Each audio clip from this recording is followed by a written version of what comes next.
nghiên cho bây giờ là nông dương thì mà sụp dài nè เป็นสังฆราชก็ถึงมาส่งย้ายเขาเสร็จได้มาส่ง ผู้อยู่ยาวนะมีนองยิงปีเปิลลูตียามาสตีใหญ่เพราะนั้นเอามาถูกปีดีกว่าก่อนนะคำส่งอย่าลืมมาหับใหญ่ขึ้นนะ ออกค้าหรือเด็กมาหัดย้ายเขาดุ้มน้ ขอบใจนะน้องยิงปี ำเอียงก็เลยต้องเก็บแบบเสียเอาไปย้ายก็เลยแดง นะ หรือบ้างโคบะเดียงเมื่อ ลืมหรอกลองโคเลี้ยงของพี่ได้ตอบไปละ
ย้าย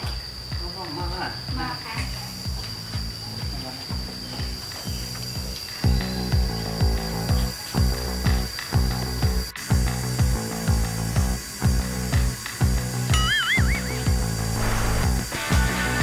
แกหนาวจะเล่าแกไปหรอ เดี๋ยวนั้น แม่พยายามพิมพ์เราในการเรียนรู้ แล้วคนนั้นปีให้ลูกสาวกันไป อันไหนเราเรียนกับกันนะ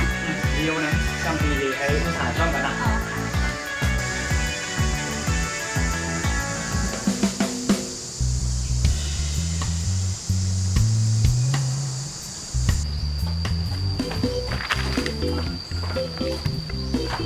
อ้าวลงไหนมาเนี่ย ผู้ต้องสมองหน้าออก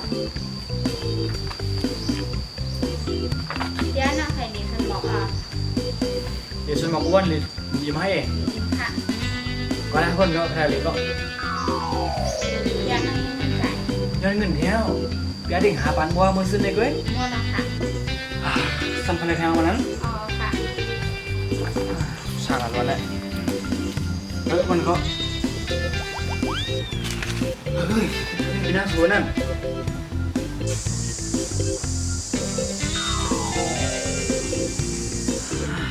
ก็มีสุขใจเด็ดพี่นางมันสัมเหตุการณ์เนี่ยเอาเงินมาบันเขาน้องมานำกลุ่มกินเละๆไง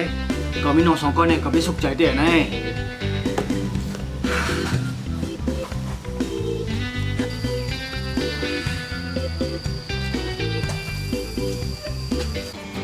แต่ก่อนมันเนี่ยแต่ก่อนเลี้ยงอะไรมันเนี่ยคนหน้าก็มาสั่งการนะมันเนี่ยนะ ก็ได้ชวนบอกให้ก็เยอะคุณมาชวนบอกให้เช้าเล่าหน่อยว่า มากันชาด้วย เด็กกว่าตั้งหลายตั้งนะ เออคงมาหัวโทรมาป่ะหัวหน้าโทรมาเป็นดองตั้งแห่ ลงบุยความคำบุยเงินก็เพิ่มมาครับ ห้าไปตึกก็ห้าไปผมโดนลาตกคนนะห้า มากครับฮัลโหลค่ะก็คนลงคนหน้าค่ะ ผู้เรียนองศาเคยอยู่ไรมาเก่ากำเลย ก็ค่ะ วันกันยาที่โครงการน่ะ ไรเข้าตีมือย่ำหรือไรค่ะก็ค่ะ ผ่านมาเมื่อ3,000จะมีพลาเดือดีบุยความคำบุยเงินสมพี่น้องผาเทนั่น เพราะว่าจะได้เลยแล้วมันเนี่ยมันเดี๋ยวนะ ไม่อยากป้องละมามือต้องติดมาป้องห้า